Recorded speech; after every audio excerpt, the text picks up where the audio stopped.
एक जंगल में एक तोता रहता था और बाकी जानवर भी उसी जंगल में रहते थे।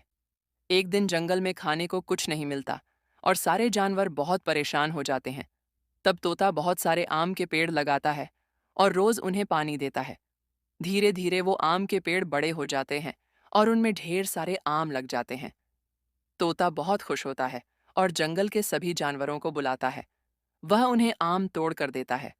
सब मिलकर आम खाते हैं और खुश हो जाते हैं। लेकिन तोता रोने लगता है क्योंकि किसी ने लाइक और सब्सक्राइब नहीं किया।